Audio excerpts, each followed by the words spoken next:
Hey there, and thanks so much for stopping by my first video on finding work in game music.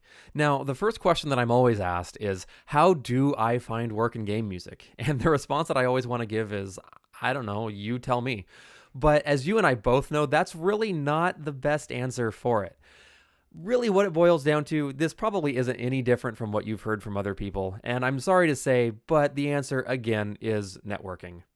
Now, I'm sure you're sitting there and you're saying, yeah, but Kyle, I went to school and I have this really great music degree and it was really prestigious and it was really hard to get and my skills are really good and everything, everything's going to work out. Why can't I just submit a resume to my favorite company?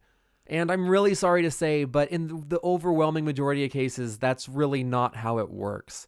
I can probably count on one hand the number of composers that I personally know who work in-house for a AAA studio, and even then, I'm pretty sure that almost all of them, probably all of them actually, got their job from networking. I'm sorry. That's really what it boils down to. Much like any industry today, it's not what you know, it's who you know. And that's not to say that what you know isn't important. That just goes to show the power of people today. So you might be sitting there thinking, yeah, but I'm waiting to be found. And once I'm found, I won't have to worry about networking. And the fact of the matter is, yes, people are found, but there are a lot of people out there who write music. A lot. And you don't necessarily want to be in direct competition with them. The people who are found, the reason why we hear about them is because they are found. And that romanticizes this idea that, hey, this happened to our favorite artist. It could happen to us too. But the fact of the matter is, really, this is not likely. It really does boil down to networking. However, this might be a little different from what you're used to hearing. To me, networking doesn't come down to where you are, how good you are, or how social you are. That's not to say these things aren't important. Just to me, being consistent with your networking is way more important. Even if it's only online, being a Twitter profile that people remember and recognize can actually help you out. I can't even think about the number of times now when I've met someone in real life and we've actually already been friends on Twitter and we just didn't know it until we shared our Twitter handles with each other. So this type of consistent networking leads to the real goal, making friends. Friends hire friends, and friends are the first to recommend friends to other friends. The whole point of this networking stuff that you probably don't want to do is to make friends so that they can help you out, but more importantly, so that you can help them out. And this is a really hard reality to grasp for many people.